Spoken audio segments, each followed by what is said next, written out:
Well, good day again. Here we are at another broadcast of mindyourhealthcast.com. I'm sure you've been having fun with some of my past broadcasts and potentially agreeing or disagreeing, which is okay.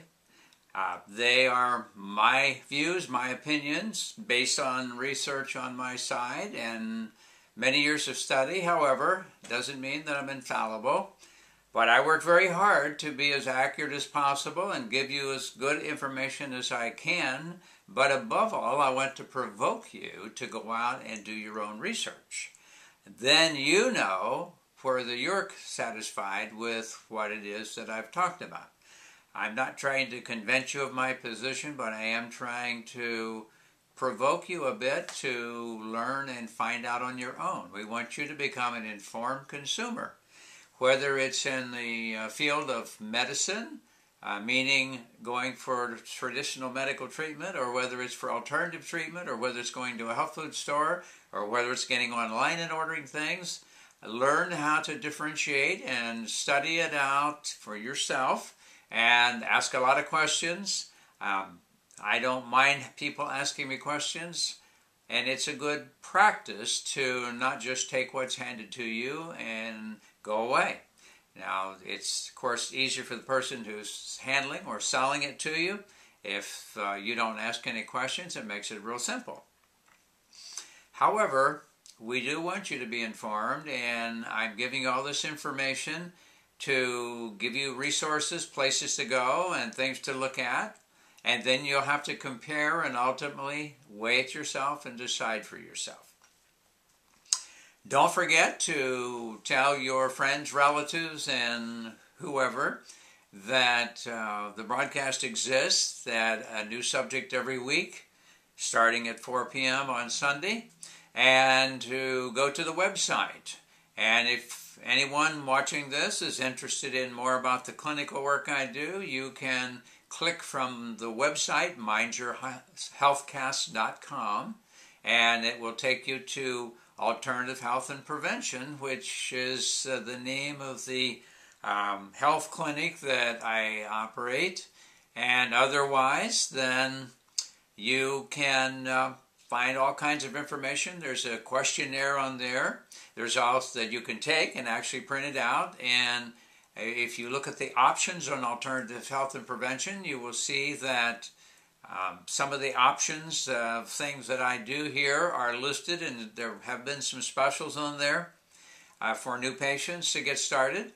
So if you want more information, there's subjects on there that you can look at that have very good information. There's a search engine. You can put your subject in, and it will bring up information about various health subjects. These are all free. That is, using the site's free. If you come to my office, it'll probably cost you a few dollars. However, it is a good site to go to for information, the same as Mind Your Healthcast is. And you can tell your friends if they want to go directly to the webcast. They can do it by searching for www.freedocast.com/Mind Your Healthcast. That will take you right to the broadcast on the streaming site that streams out this broadcast, or you can go to mindyourhealthcast.com and click from there, and it will take you direct to the broadcast. So I'm hoping you will avail yourself of it frequently and send others to it. And we do have a forum page. We haven't had a lot of comments yet on the forum page, but if you have any questions, comments, suggestions, or requests for subjects to be discussed, they can be done there. I know I've taken a lot of time, but I just need to clarify that how you can get to this. I still have people saying, well, I was looking for getting the broadcast or getting your website and whatever, and if you do have problems, then just contact us at the office, and we can give you information or maybe help you to find it if you're having problems. All right, we've been talking about this last time, detox, how you can get things out of your body that shouldn't be there. As I mentioned, there's been a lot of confusion about the subject of detox, And because of that confusion, it has led people to think that detox somehow is separate from the rest of the therapy or the rest of correcting your body. Now, they really aren't separate in a sense. And we were discussing some of that sense, meaning that you can probably just remove some things from your body and not make any major corrections. Now, it doesn't say that you won't be improved just by removing toxins, because you will. And so there are various methods and programs out there and products that are available, and they will say detox, bowel detox, major detox, lymph detox, liver, kidney, or whatever. You'll see all these things available. And in the realm of natural medicine, anything you do for the body in terms of helping it clean something else that should be out or to improve the nutritional status is going to enable your body to get rid of some things anyhow. So even just going on a good diet for your body, meaning eating some good, healthy, nutritious foods, are going to cause some things to happen. Just going on a good supplement program, if you've never been on one, is going to cause things to happen. Why? Because the body now has a little more energy. If it's been missing nutrients, it could not carry out. If you're eating the wrong diet for your blood type, and I'm not saying that that would be the diet that's on one of the popular books right now, but I'm saying that it is important, and I have been using for years a dietary program based on blood type, which was developed by another researcher, and it was not just an idea or theory, but they actually spent years and went through thousands of patients doing blood studies and foods and blood types, and a lot of tremendous study was put into it. I have found that one to be very accurate based on clinical experience, meaning I've seen what happened when people ate the wrong diet and when they ate the right diet. And when you do, you're going to detox if you've never eaten a good diet or if you've never taken supplements. Sometimes just going on a good multiple vitamin product will do it. Now, I don't mean some of the synthetic products that are out there that are high priced and low quality, but a good high quality nutritional product, meaning a multivitamin, mineral, or whatever, if you take that, you are going to find that your body will many times feel a little tired and maybe a little achy and maybe some light flu-like symptoms about 2 or 3 days after you start taking those vitamins and or supplements, whatever it is. And that will not be bad. Now, sometimes people think, oh, I must be allergic to it because I've got a little headache, or I'm kind of achy all over, feel extremely tired. I must be having a bad allergic reaction, and so they will stop.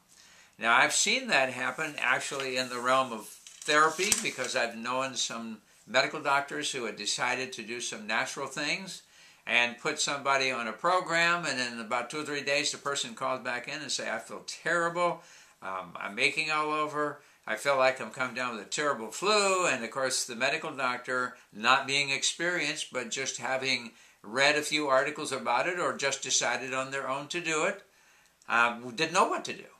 And not understanding the concept of symptoms, which we've talked about on numerous occasions, that they're good because they tell you your body's immune system is doing something, would tell the people, well, immediately quit taking those. You evidently are allergic to it. Everybody thinks if they feel some kind of response in their body, they must be allergic, and that's not always the case.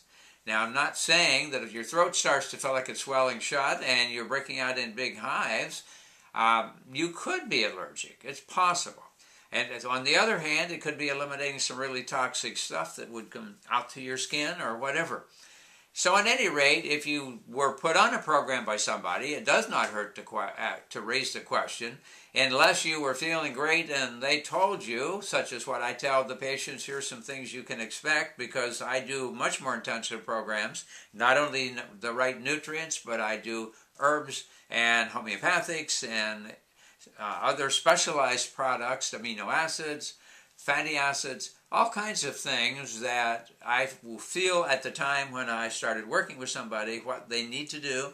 And so when I do that, I anticipate that they're going to feel bad. And I still say, however, instead of getting scared and going to the emergency room, you should call in first to be sure, unless, of course, it's a terrible reaction. You feel like you can't breathe and it's the middle of the night, then I'm saying you probably might want to call 911, or you might want to call, go to the emergency room for some assistance.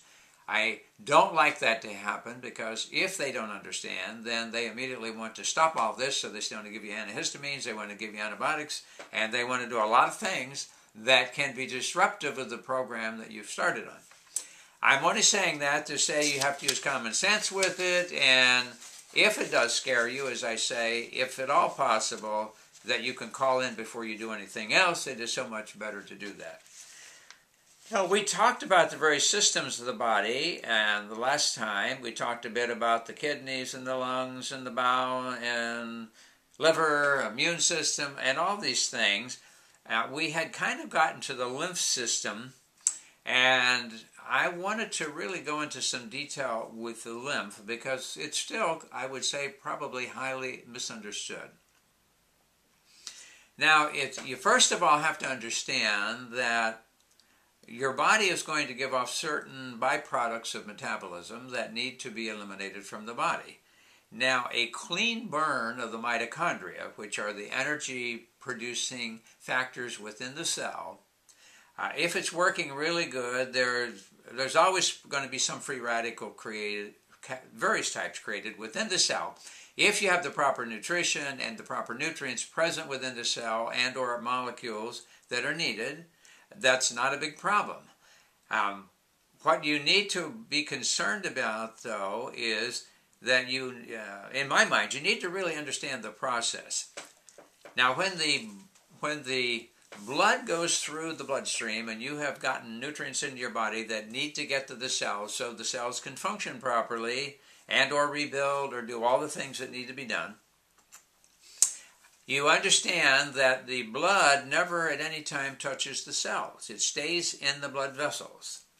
And the reason being that actually if you get injury that ruptures blood vessels, the bleeding and the blood touching the cells can actually damage the cells. And there's several reasons why that would be, one being pH and some other factors.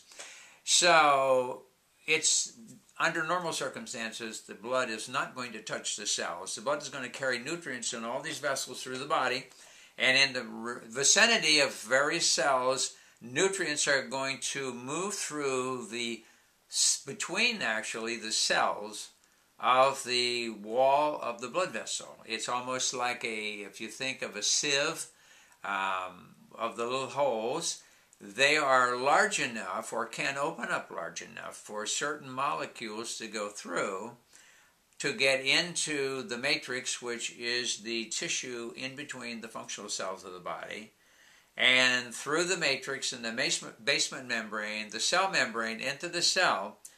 Those certain size molecules can do that. They can come through the blood vessel walls and they can get into the cells. Now, any byproducts that might be coming out of the cells, only if they're small enough can they go back directly into the bloodstream. And so we might say, as a general rule, the size of the molecules are an indication of how toxic they are. So the larger the molecules, the more toxic they can be. So the blood, in order to not create sepsis, which would be a terrible inflammation in the blood because of something extremely toxic that has gotten into the blood and the body's trying to neutralize it, so you have a massive immune reaction inside the blood, which isn't good. And so consequently, the body protects from that. So the blood vessel walls will only let in a certain level of byproducts in terms of size. If they get too big, they can't get in the blood, so they have to go somewhere else. And that somewhere else that they go is into the lymph vessels. Now, the lymph vessels are much more elastic as far as the openings into the vessels, and therefore larger, more toxic molecules can go into the lymph system. Now, once they get into the lymph system, the lymph has to take care of this problem. In other words, these molecules are too toxic to go directly into the blood and therefore get to the liver. So a response occurs within the lymph vessels. And that response is that you can generate a lot more antibodies, and you can generate a lot more phagocytes, which are white cells that actually have the capability of moving along like little one-celled microorganisms. They crawl, or can crawl. They look like they're crawling under a dark field microscope. And they can engulf a toxic material and that has been deactivated by antibodies if required. And then that phagocyte actually breaks it down, digests it, and makes it non-toxic. And therefore you need that action to take place before what's left of those and the white cells, etc., can get back into the blood. They have to be digested, broken down. And so they can travel along the blood vessels, and if something is really toxic, I say the blood vessels, I'm sorry, the lymph vessels, they can move along the lymph vessels, and this process can take place until they get to a lymph node. Now, what we call tonsils and adenoids and so forth, these are lymph nodes. In the throat head area, there's actually 5 pairs of tonsils called the Waldeyer's tonsillar ring. These 5 pairs protect a lot of things within the throat, head, and heart, all over actually. But their job, the lymph node jobs, is to, of the various pairs of them, is to break down the toxins and not let them through until they're really detoxified. So if you have a lot of toxins that are poisons that have gotten into the lymph system, once it gets to the lymph node, if they haven't been neutralized by that point, the lymph node is like a gate. It shuts the door and will not let it through any farther. Why? Well, because the lymph ultimately empties back into the bloodstream. Now, the 2 major points of entry are under the collarbone, called the subclavian veins. And I mentioned, I think already, and if I haven't, it's good I do, and if I have, then it won't hurt to reiterate. There's 2 major lymphatic vessels that come out of the lower body up to the subclavian veins and empty into the subclavian veins.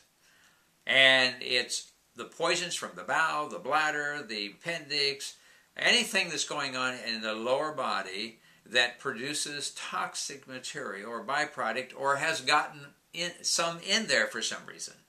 Those can go into these 2 vessels. The one is called the thoracic lymphatic duct that comes up the left side, past the spleen, interconnects with the spleen, and you may or may not remember me talking about a catch basin called the cisterna chyli that these poisons can all come into.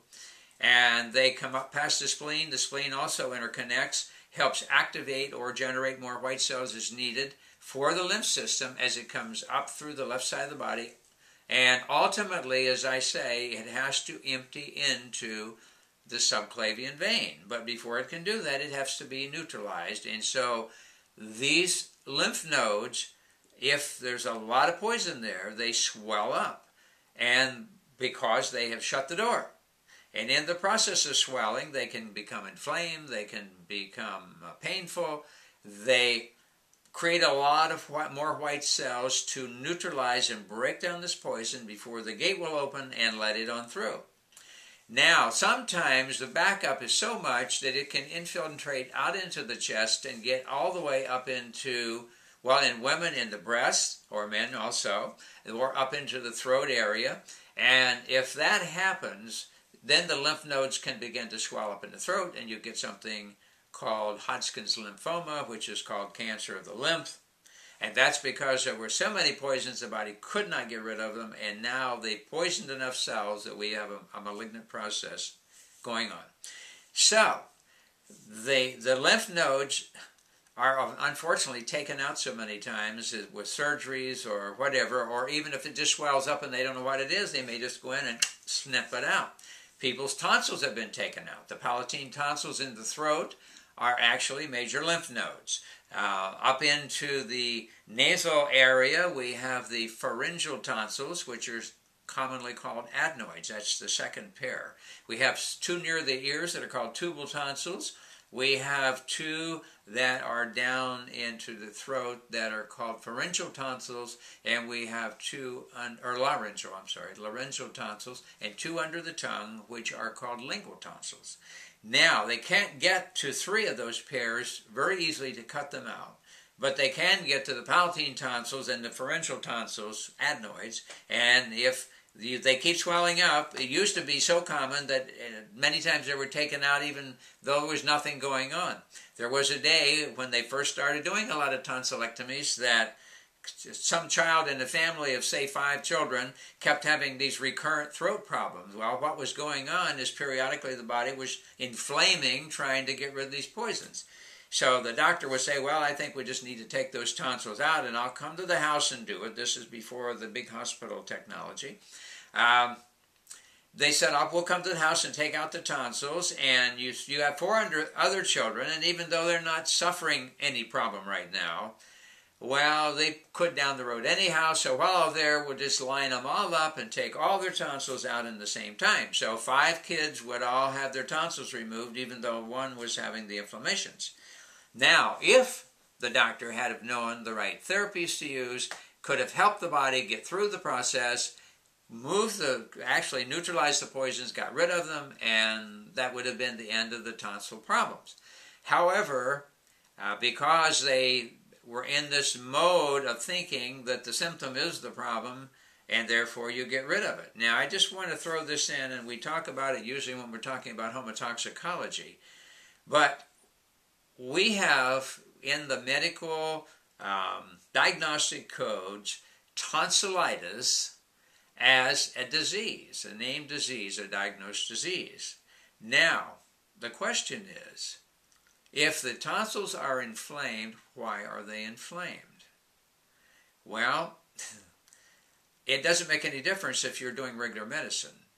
If you have inflamed tonsils, we call it tonsillitis, a disease, and therefore we give you a drug, whether it be antibiotics, steroids, or whatever they end up giving you, which will, and probably sometimes an anti-inflammatory anymore, such as Motrin or one of the other drugs, and we'll just do that. And if we can stop that inflammation, the swelling will go down, the person will feel better, the temperature will go down if they had a temperature that they developed because of it, and therefore they feel better. Now, however, about 30 days to 60 days from now, we have the same cycle again. Okay, you got tonsillitis again. Now we got to give you the same regimen again. Now, why does that occur? Well, it occurs because the tonsils are lymph nodes. The lymph nodes were trying to neutralize something extremely toxic, where it was coming from the jaw, sinuses, something you ate in your mouth, it was coming from the lower body, wherever it was coming from, there's something extremely toxic the tonsils are trying to get rid of. And so in the process of trying to get rid of that, they inflame. They swell up, they can become tender. Remember, inflammation, redness, heat, swelling, and pain. Those are the 4 marks of inflammation. Is that a disease? No. That is a response of the immune system to try to get rid of something that's very poisonous to the body, that doesn't belong there, and therefore to neutralize it. So, the lymphatic system then is doing its job when it does that, and the tonsils, lymph nodes, are doing their job when they do that. So if you stop that, you don't know what was going on. Now, of course, it sometimes can be a job to find out why that's happening. And that why isn't always easy. There could be a chronic bladder issue, a chronic appendix issue, a chronic bowel issue. We could have a toxic bowel issue in general. And there's all kinds of things that could be creating the poison. But in traditional medicine today, regular medicine, they don't care what the cause is. They don't even bother doing cultures anymore. It used to be they thought it was probably the strep in your throat that attacked. Now, getting back to homotoxicology, we understand that in the body there are what are called normal flora. Normal flora means some type of normal living organism is living there. Now, in our throat, if you look in a book on microbiology, bacteriology, whatever it is you want to look at, you're going to see that it says that there's normal flora in various areas of the body. there is a chart. And when it talks about the throat, it's going to say normal flora of throat streptococcus. And you say, now wait a minute. How can streptococcus be a normal flora of the throat? If it is, well, then it means we have strep all the time. We have strep throat. Now that's another one of the diagnoses that came up. Well, you have strep throat all the time. You have these little organisms that live synergistically with you, whose job it is to break down poisons that accumulate in the throat because they like the food that is for them. In other words, they are living organisms. Bacterial forms are one-celled living organisms that take in food, digest it, give off byproducts, and reproduce. They're living organisms, like a one-celled little living organism. Okay, and so they have chosen to live in harmony with you in the throat area because they like the type of toxins that accumulate in the throat, and our body needs those taken care of. So they work synergistically. So you always have the strep there. Now, if you always have the strep there, then how do they cause strep throat or a strep infection? Well, of course, I asked a researcher of one of the pharmaceutical companies one time, I said, isn't it so that streptococcus are normal flora for the throat? And they said, yes. And I said, well, if they live there all the time as normal flora, why would they suddenly attack your throat? And he said, we don't know. Well, the fact is, they don't ever attack your throat. They live there all the time like they always do. Well, then how did this whole idea come about? Well, the idea is that these are one-celled organisms. They're living from the amount of food that's available. So let's say you have a little garden someplace and it's producing a certain amount of food. Now, if 5 or 10 people live off of that food, that works fine, right? Now, if 50 people come and try to eat off that food, not going to work, is it? Not enough food there. So a lot of them are either going to leave or die off. They're going to starve. Now, what happens on the other hand, if you take these 10 people down the road to another garden that now is several acres large? Wow. Then 100 people could live off of it, or 200 people, because it has to do with the amount of food, how many bacteria are present. If there's a lot of food, the body, and when I say food, now we're talking about poisons or toxins that have accumulated in there, then there's a lot more food available, and besides, the body triggers an immune response. It inflames, it brings in lymph, it brings in blood, brings in white cells, so you get redness, heat, swelling, and pain. Now, since these bacterial forms are present there, and there's a whole lot of food, they accelerate. That means that they eat more and replicate faster, and therefore more of them are there. And so when you do a throat culture, you say, look at all the strep that are in your throat. And you must have strep throat. And so they give you all this powerful treatment to try to kill the strep in your throat. Well, now, if they're always normal flora for the throat, then why do you want to kill them if they're helping break down the poisons that accumulate in your throat? An interesting paradox.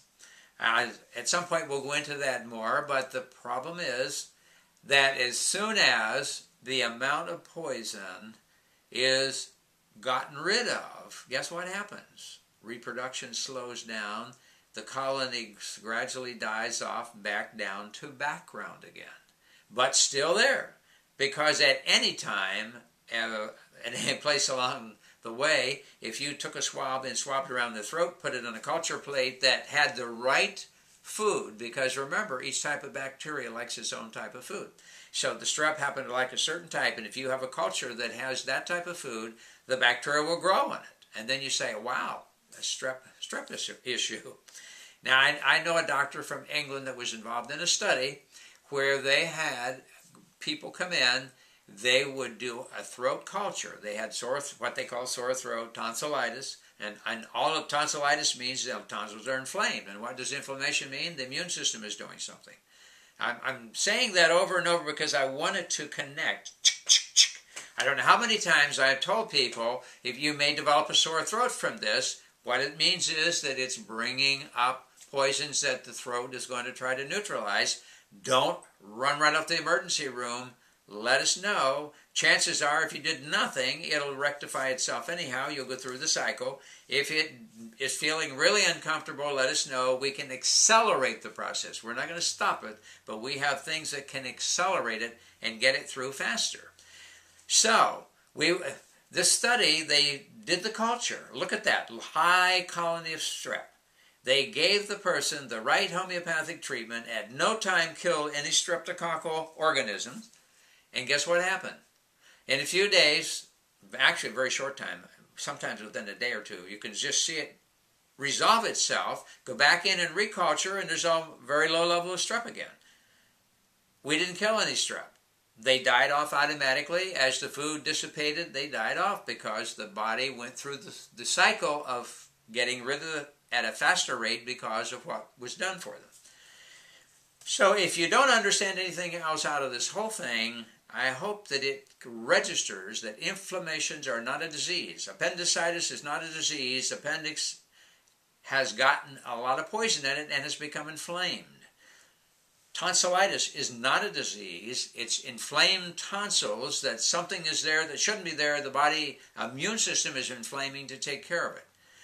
Do we always have to take the appendix out? No. We've had many people with appendicitis. In fact, only one case I can think of in all of the almost 40 years I've treated people of acute appendicitis that the people had to actually have the appendix removed. The one case was, it was actually, and had been an old case, and there's a way I can differentiate that. And I told the man, I'm going to give you the stuff right now, but if by this afternoon or early evening there's not a big improvement, you better go to the emergency room. It didn't improve. He went to the emergency room, and the appendix was ready to burst. In fact, I think it burst before they actually got him ready and cut in. Now, that's the only one I've had that actually had to go out. All the rest of them, we turned it around, and they never did ever have to have their appendix. I can think of some people 20 and 30 years ago, never had their appendix out. So it doesn't always have to be, but you have to know what you're doing to do that. I wouldn't suggest you do it on your own. You're taking a risk if you don't understand the process in detail and you don't understand the symptomatology. But we have been very successful with that. So appendicitis is not a disease, but appendicitis is a toxic appendix that is so toxic that the body is inflamed trying to get rid of the poison. Tonsillitis is not a disease. It is an inflammation of the tonsils. Sinusitis is not a disease. It's an inflammation of the sinuses trying to get all the poisons that have accumulated out. I can go on and on. All the itises are not a disease. They are a problem with the body having something there that shouldn't be there, and the body finally deciding, I need to get rid of it. Now, I'm talking about a generalization. There's a few things you would have to understand in detail, and when we talk about homotoxicology, we go into more detail. But bronchitis, pleuritis, colitis, on and on, they are inflammations. There's always something there that's the cause, meaning something toxic that shouldn't be there. And if you know how to deal with it, you can help the body do it faster. In most cases, if you did nothing, you might be miserable, but if you did nothing, your body would go through the process and resolve it if it had the right nutrition and the person's immune system was intact. Pretty much everything that could happen like that, it could take care of.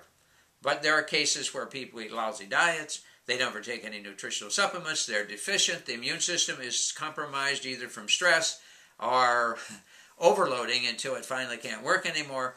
All these things can happen.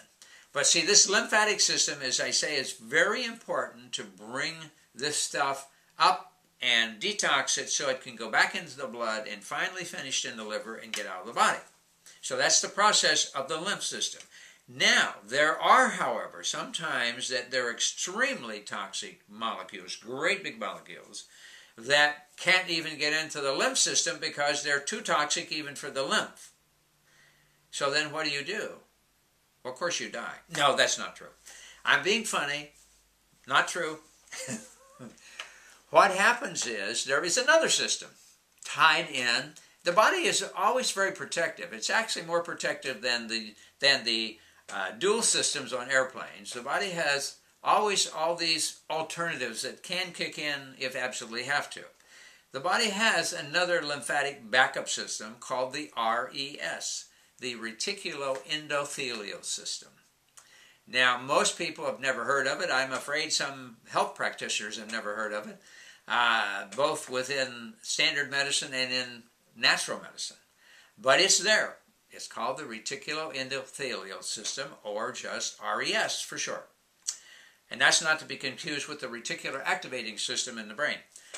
However, the RES is a network of tubules that are lined with white cells of various sorts and have a much more open structure so that large molecules can get into the RES.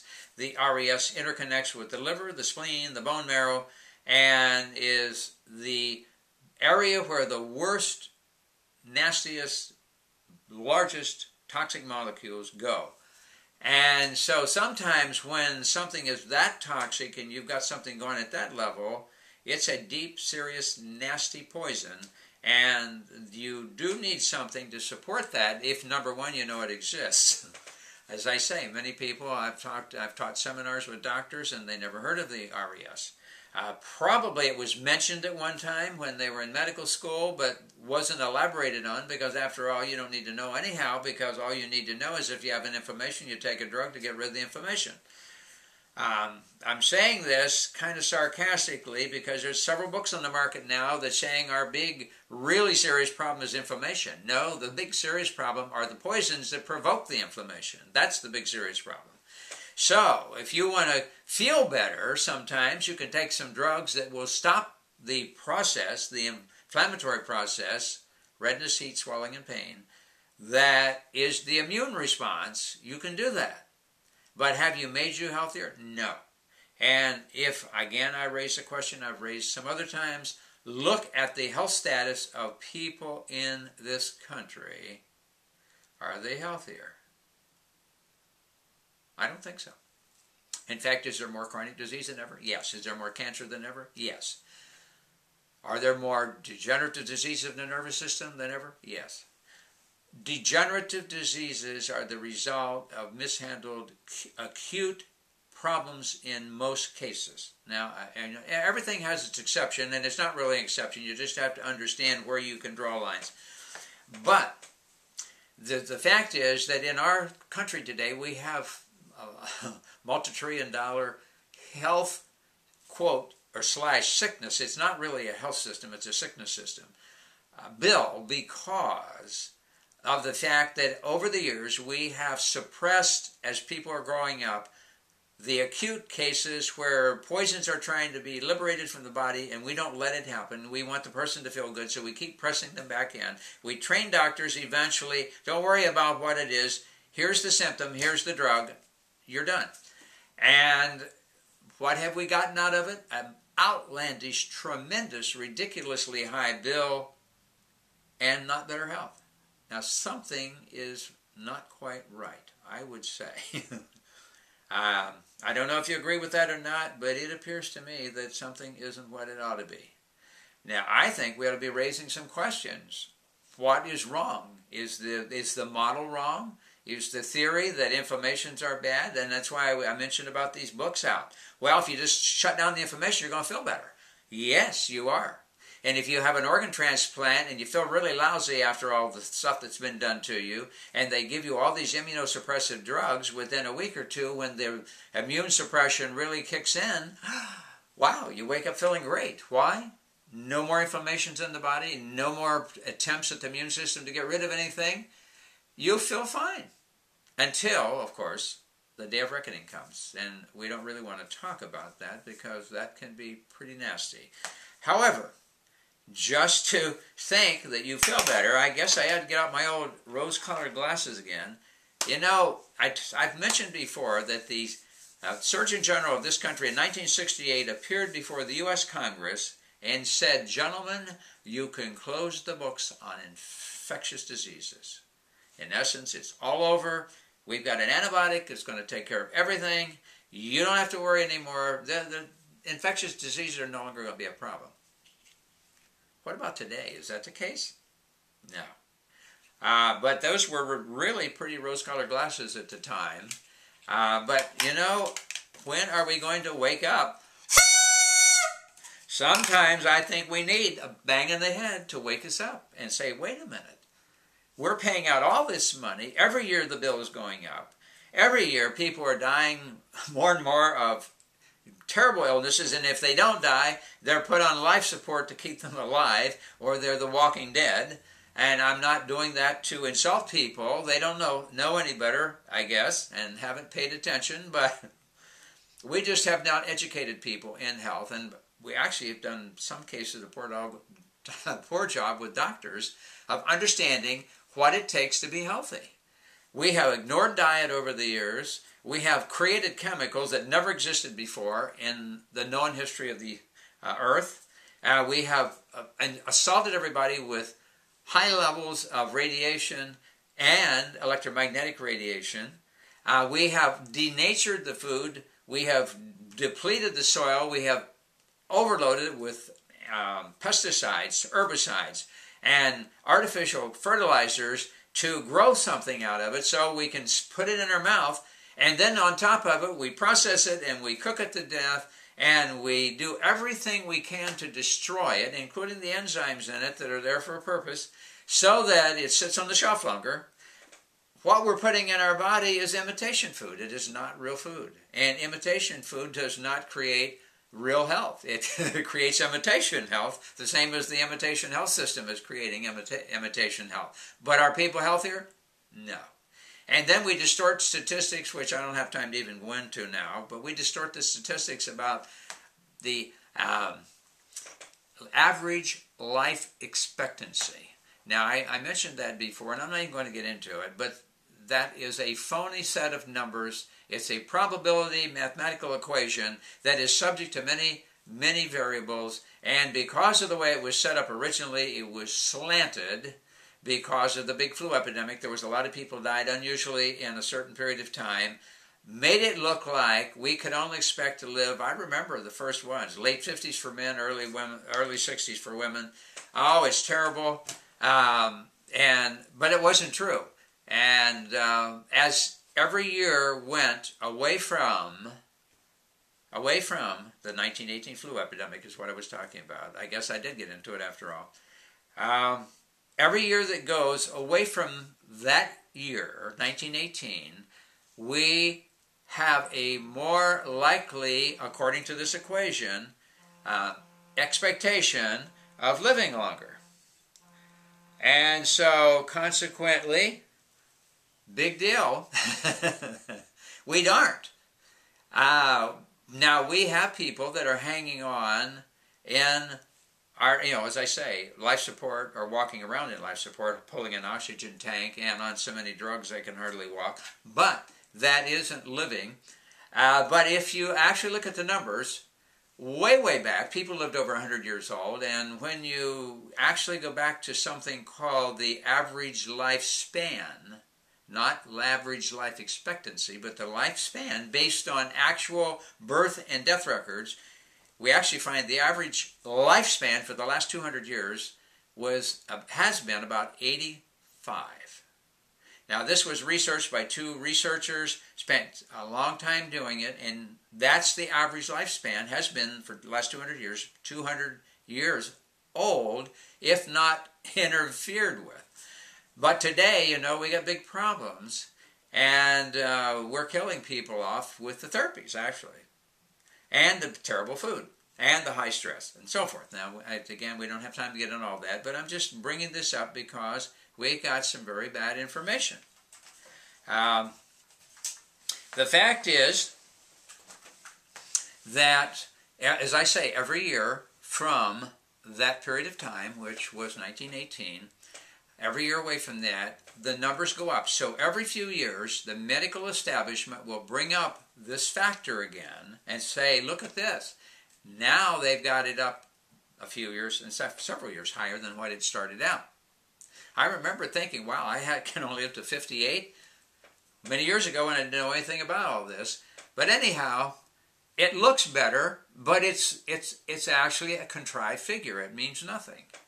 It's based on probability, and it's based on not being skewed, which it was at the beginning that made it look bad. So if we never treated anybody, period, and did nothing every year away from 1918, it's going to look like we can expect to live longer. Now remember, this is average life expectancy. It's not real life, it's average life expectancy. So, I'm emphasizing this because it sometimes takes a whack. Oh, yeah, I understand. Now it makes sense. That's what's happened. I've taught big classes of pharmacists, doctors, and whatever over many years, and you see that change suddenly when it clicks. Their eyes open up, their mouth falls open, and they say, oh, yeah, that makes sense. But it's so funny. We get in such a busy schedule of going, and we're throwing all this stuff when we go to college or to medical school, and you grab it all in and you run with it. And how many times do you stop to really consider it and think it out? Now, some doctors do, and I've known some very good doctors that one day said, ooh, I'm not getting people well. I'm managing symptoms, but they're not better. It just keeps coming back and coming back and coming back because, why? Because we're not getting them well.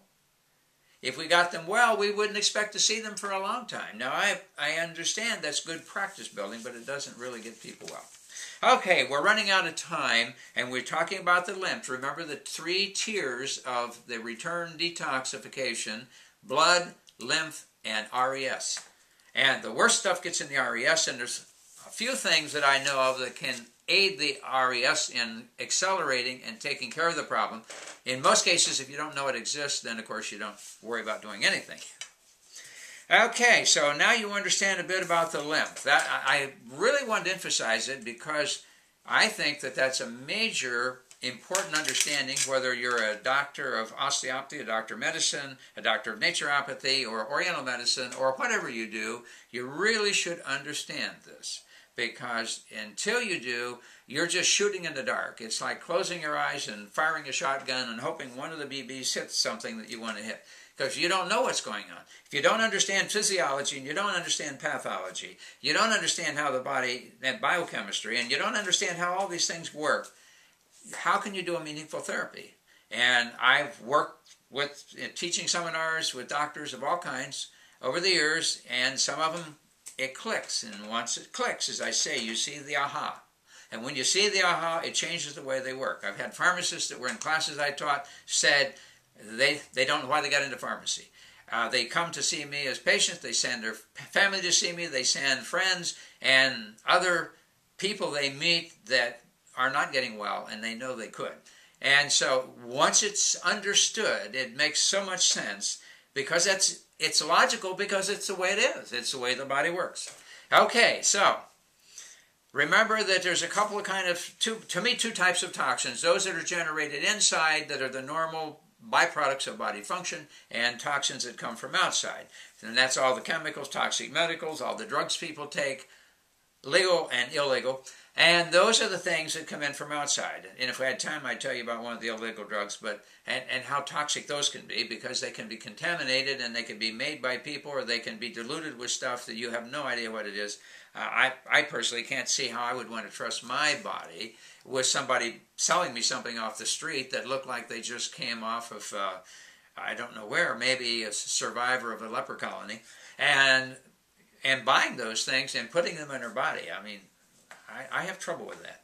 Anyhow, there's external toxins and there's internal toxins. The metabolic byproducts, when cells die off, they have to be gotten rid of. When white cells have done their job, they die off and they have to be gotten rid of. And when red cells die, they have to be... All these things that take place, these are the normal processes. So those are the internal toxins. And the man-made stuff are the ones that come from outside. And of course, viruses is a type of toxin because it's a piece of bad information that if it gets into the wrong place by mistake in the body, can disrupt a lot of things, not because it attacks it, because it doesn't live, it's a piece of information, but bad information in the right place can be a big problem. If you put a bad program in your computer that's got a virus in it, what happens to your computer? It gets really messed up, and that's what can happen to your body. It messes up the metabolism of cells that it gets into, in the sense that it overloads the cell with a bunch of debris, and the cell has to kill itself if your body's working right. It actually self-destructs. One day we'll go into item by item what the cells do inside. I don't know if you've noticed or not, but this whole program is an ongoing course in understanding how the body works and some of the possibilities that are out there as to how we can make the body well. Having gotten heavy into the lymph, I had thought about telling you some of the things that could be beneficial, but we're running short of time as always, and I've been running too much over, so I'm working back because I'm going to be doing some things that I want to be able to limit my program to about an hour. I've been talking a lot, not because that I think that I'm verbose. I think because I really have some things to say, and there's never enough time to get in front of people to really give them the information that they need. Basically, there's a few types of things that, and I think you need to think in terms of the type of things that help the body to detox. And because that, as I said, the last area that is involved in the detox process is going to be the liver. We want to do things to support the liver. The liver has what are called two phases of detox.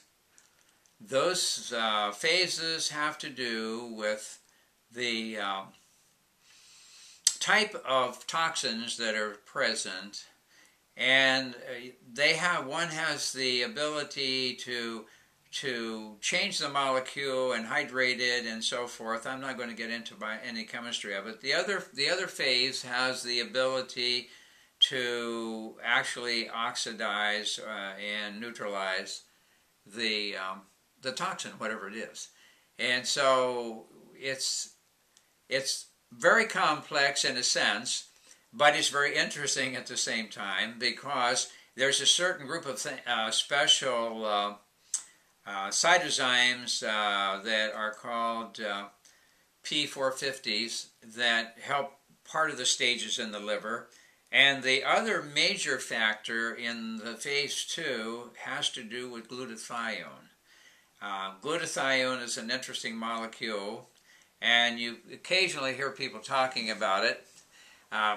Again, we're not going to have time to go into the chemistry of it or even get in too much detail, other than to say there are things you can do that will stimulate the synthesis of glutathione in the body, because glutathione is needed everywhere in the body.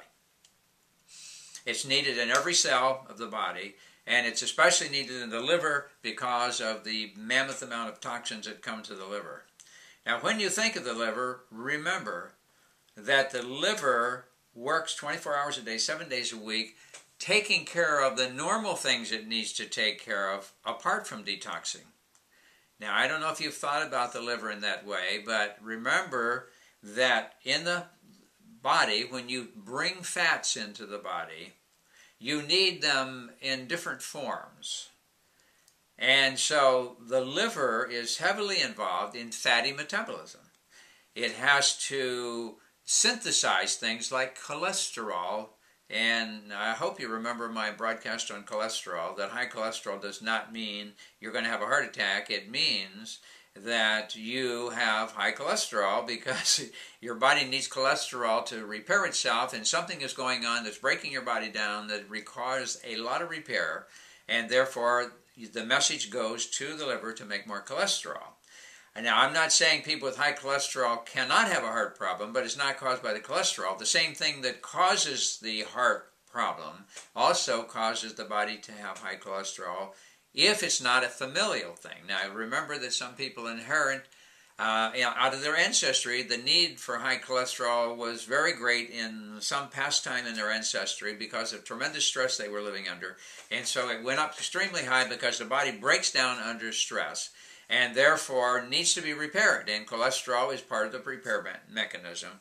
And so therefore, that is one of the things that the liver does. It makes cholesterol if you need it. Now, if you cut it out of your diet, it's going to make it up by making more in the liver. So if you need a certain amount of cholesterol to make the repairs that are needed to keep going, then it's going to get it wherever it can. If it can't get it from coming in from outside the body, then the liver has to make more so that you can repair. So we don't want to knock out the cholesterol or make the liver worse by giving you a drug that almost destroys the liver in the process of trying to shut down liver cells from making fats, or at least sterols for cholesterol.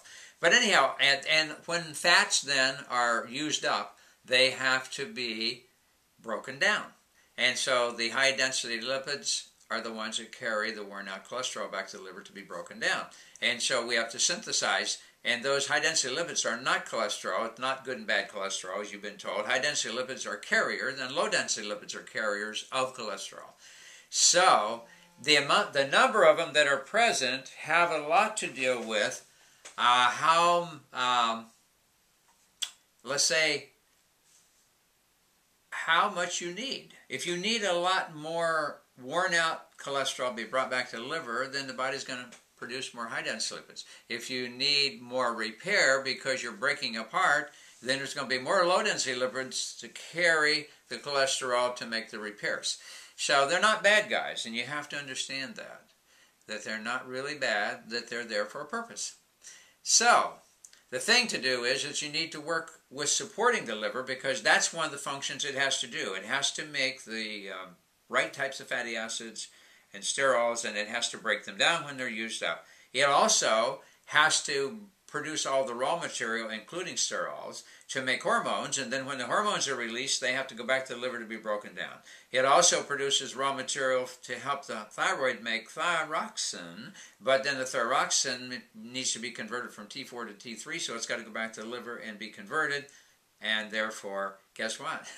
You have to support the liver in that. That's another function it has. Now, that only has to do with hormones and fatty acids. Then you have the proteins. The proteins basically have to do with amino acids, and the amino acids, there's some things have to go on. Number one is that the amino acids have to sometimes be transformed into other amino acids so that as the body needs them. And so that's called transamination. That requires a lot of work in the liver to take care of that. And when the amino acids are totally worn out, they need to be broken down and disposed of. And so that's called deamination, and the liver has to do that. Then, on top of that, the liver has to handle sugars. Now, when it has to handle sugars, what it means is that if you eat a sugary meal, the sugar goes up in the blood, insulin is provoked to try to move it into cells, and as much as can be moved into cells, it does. But then the excess sugar, if it stayed there, would make you drowsy, sleepy, you could hardly function. So guess what? A good functioning liver pulls the sugar out of the blood and stores it up as glycogen. Now, it sits there in the liver waiting till when the blood sugar starts to go down. And when it does, the pancreas senses the blood and says, uh-oh, we need more sugar. It sends a messenger molecule called glycogen. I'm sorry, glycogen. Yes, glycogen over to tell the liver to send out glucose back into the blood. I just still said it wrong. It's glycagon. Glycagon is the hormone that tells the liver to change glycogen. I'm getting tongue twisted. Change glycogen back to glucose to put it in the blood to level the blood sugar. So anyhow, the liver has to do that. Very important function. Then, on top of it,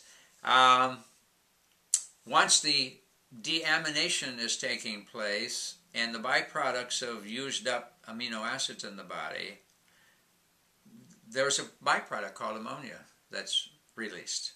Okay, now ammonia is extremely toxic to the body and especially to the brain. So the ammonia has to get out of the blood. So how does it do it? There's a cycle in the liver called the urea cycle that takes ammonia through a series of steps that ultimately produces urea. And the urea then goes back into the blood and is out through the kidneys, and you get rid of it. So I'm just giving you some ideas of the things that the liver does on an ongoing basis. Now, add to that factor all this junk coming in from outside. You eat food that has pesticides, herbicides, all kinds of toxic materials in it. And plus the food is denatured, so there's a lot of byproducts from that. You have all other kind of things that come into the body constantly. And you have to deal with all of those. You're breathing them in. They get on your skin and they go through the skin. If they're lipid soluble, they go through the skin. You pick them up inside. Then you have people taking all these medications and drugs and taking them on an ongoing basis. So then the liver can go into overload. Now, certain livers can handle certain toxins better than others. There's something called SNPs out there that's now been discovered. And SNPs are single nucleotide polymorphisms, which are genetic factors that code for certain factors for the liver that helps it handle certain types of poisons. But everybody doesn't have the same ones, or have as much, or have actually distortions in them, or whatever, and they can't handle certain poisons. So if you give them a drug and they don't have the SNP, SNP, but they put an I in so it looks like a word, SNP, and almost like an acronym, and you don't have it, then guess what? It can't detox it. If it can't detox it, what does it do? It builds up in the blood, and so the drug kills you because you couldn't detox it out. So there's just all kinds of things that are going on with that liver that overload it. So big thing that has to be done is to support the liver so that you can make it okay.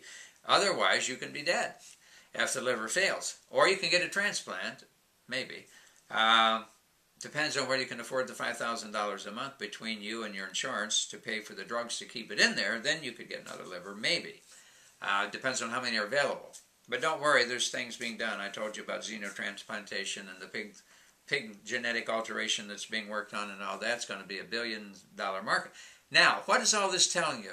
We have failed in producing and maintaining health. So what are we doing? We're doing a patch-up job over and over and over. How many times do you go into a doctor and he says, oh, well, I think we need to detox your body first before you do this? That would be a shock, wouldn't it? But there's no money in that, not for the pharmaceutical, not for the doctor. I mean, he may get a little fee for you coming in the office. But if he had to take the time to handle telling you all about detoxification and then having you do it and then handle the issues that might come up about it and all that, that's too much time. It's easy to write a prescription, 5 minutes, 10 minutes, you're in and out, no problem. However, every prescription that's written adds another toxin to your body. Just keep that in mind. And when you're doing it on an ongoing basis, then more and more are in the body.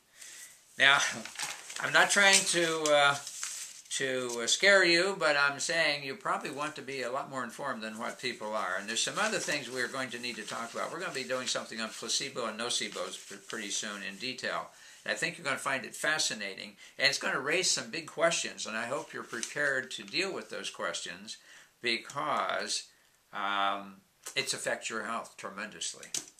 Okay, so we're down to pretty much as I can squeeze in without going way over. There's various types of therapies, and a good health practitioner or a good MD who's been really trained in natural health could help you with. All I know is the big things that most people end up getting are probably herbs or nutrients of various sorts. And that's a starting point.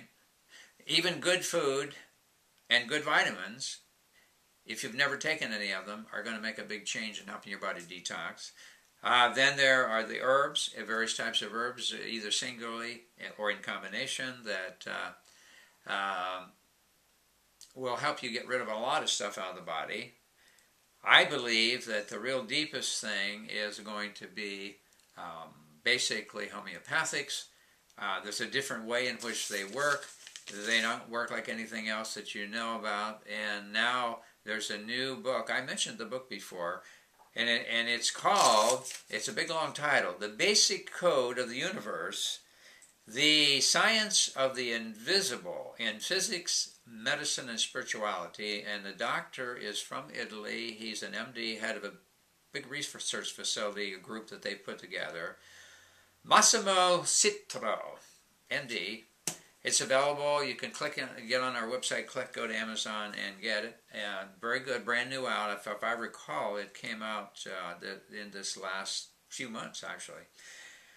And research in there showing that the homeopathic medicine that's been poo-pooed for a long time and laughed at and scoffed at and ridiculed in various ways actually has not only a scientific basis, that they've done the research, they can demonstrate it, they've written scientific papers about it.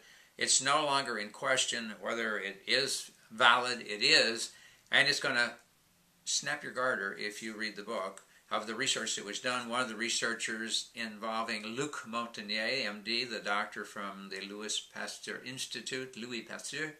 in France, involved with the HIV virus, which incidentally we're going to be doing. I don't like to use the word bombshell, but we're really going to have a bombshell on AIDS because I've been preparing for a long time and had worked with AIDS people over the years, know a lot about it, and what you're going to find out is going to be startling and at the same time disappointing, unfortunately, because we have paid out a fortune for nothing so far with the HIV/AIDS concept. I guess there's not too much more I can say about what we need to do. There are products, you'll probably find some in a health food store that will take you to a degree, but most are based on nutrients and based on herbs. You also can find occasionally a little, a light level homeopathic mixture that says detox. But the big thing about it is that I need to mention that you really need to support with the right nutrients. For example, I'll just throw this in. You know, we start is we got to detox the cells of the body, and out of the cells we got to detox the lymph, we got to detox the matrix, we got to detox the blood, and we got to detox the organs and the mucous membrane, and so forth. In other words, all these different areas, there's ways that you can deal with all that. And so it's complex, and yet it's not if you understand the principles. It's just finding the right things that are work together. I will tell you, for example, that without the interior of the cell having glutathione, which we mentioned a little bit ago, catalase, which is an enzyme, SOD, which is an enzyme that breaks down superoxide radicals, catalase breaks down hydrogen peroxide, which can be the byproduct of energy production in the cells, iodine, critical, used to be considered a micronutrient. It's not. It's a major mineral needed in the body. And selenium, which is an antioxidant element, in the form of selenomethionine.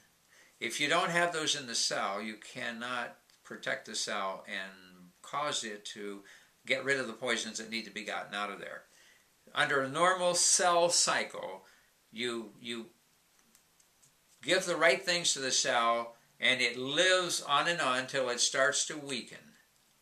At a certain point, when it's starting to weaken, it then sends out a message to build a new cell, and then it dies after the new cell is made, and that's called apoptosis, which is the natural death of cells. Now, in order for that to take place, the group of things I just told you have to be present, and especially including iodine and selenomethionine, to make it go through the apoptosis process and so forth. So that's very critical for that. Now, you know, I had so much to tell you. My brain's running faster than my tongue, so I'm getting tongue-tied. Was wanting to get this all in. So to detox, we have to support all those areas, and then when we've done all of this, in the process, you have to make sure your bowel is working and you've got lots of water coming in, and by water, I mean good water, not just water, and good food, enzymes, and so forth. Those all are very important. There's products, as I say, you can get that are very good, but after you have gotten rid of the molecules of toxic metals, the molecules of viruses, and the molecules of toxic chemicals, if they've been in there for a long time, they can do something that you'll find based on the book I just told you about a few moments ago. These are going to leave energetic imprints in your body of the toxin, which can still be disturbing. And so you need to neutralize those energetic imprints and those require homeopathics. That, as far as I know, that's the only way you're going to get them out of there. It's possible you can do it electronically with the right frequencies, but that's still very iffy as far as knowing what are all the right frequencies to do it. But it can do it. And of course, you're going to need exercise. And if you're feeling really lousy, going and getting, first of all, doing some exercise, maybe getting a good massage, and then going for colon irrigation is going to really clean you up. Now, we've run over on our time, it would appear. I'm trying to keep it as close to an hour as I can. And obviously, this could go on because there's a lot of fine details we can talk about, but it's more than we can squeeze in, and probably more than you can absorb anyhow. So in any case, we'll repeat pieces of it here and there. As you've probably noticed in the broadcast, I've been doing that right along. I have added here and there, go back and review certain things, because I think they're so important, and my experiences in teaching people over the years that these are the important areas that don't quite gel. And so you hear me emphasizing over and over, we need to do this, we need to understand this. And we do, because your life depends on it. In essence, it does. And how long you live depends on it. Otherwise, if you get caught up in the manipulation of symptoms to give you temporary comfort, at the expense of your health, you run up a tremendous sickness bill, and you've actually ruined your life. So, to me, it's extremely important information. I chose to get it out via video for a lot of people on the internet. It's going to take a while before a big crowd of people really get to hear about it and know about it, and that's in your lap, because you can tell a lot of people and get them on watching it. And I'm certainly not making any money off of it. I want you to know about it, and I want you to tell other people about it, and get people thinking about their health, and not thinking about sickness, and not thinking about more and better and powerful and more expensive drugs to give you relief. And the pharmaceuticals don't tell you it's curing you. They tell you it's to manage the symptoms. It's band-aiding, and in the process of band-aiding, you're not getting the toxins out. When you don't get the toxins out, your body gets sicker, and then you get serious problems like cancer and degenerative neurological diseases and organ degeneration and other kinds of degeneration. And certainly, I don't believe that's what you want. So I'm telling you that this is a serious subject.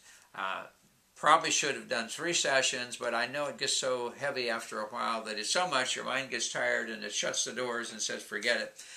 It's too much. So that's also why we're preserving them on DVDs, that if you don't understand, it's to your advantage to get those DVDs and listen to them and watch them until it begins to really gel. Because if you haven't seen it, I'm painting a big picture, and I'm putting in the pieces as we go, so that at some point you're going to wake up one day and say, it all makes sense. Now I see. But it's not easy, because we're running counter to a lot of things that we thought and that are propagated on TV and in magazines and in books, etc. All this stuff is being propagated, and we grew up with it. And so to make the big change is not simple. Anyhow, we're out of time. It was nice being with you again. I want you to hopefully learn all this and come to the realization that it's your body, it's your choices, and you are going to live with whatever choices you make, not me. So if you choose to go to buy the Band-Aids, that's fine with me. That's your choice, and I hope it gives you what you're paying for. Otherwise, we'll see you at the next broadcast. Don't forget to go to mindyourhealthcast.com to keep up with new things are being put there all the time, new things you can do on your own. I'm wanting to educate you on a lot of things you can do on your own. And we're going to be doing more and more of that. We're probably going to be doing something on homeopathic first aid, things you can do for yourself. You can get a kit of some homeopathics you can keep at home, and for a lot of minor stuff, you can save a lot of medical bills by doing it yourself. I don't care you do it yourself as long as you can help yourself with it. But you have to become informed, you have to become educated, and that's what this series of broadcasts are. You're being educated, you're getting an education that even most doctors don't get. because of 40 years of experience, I've learned what works and what doesn't, and I've learned what you need to do to be healthy. And I just hope that it interests you because, as I say, your health and your life depend on it. Until the next time, good health to you and happy detox.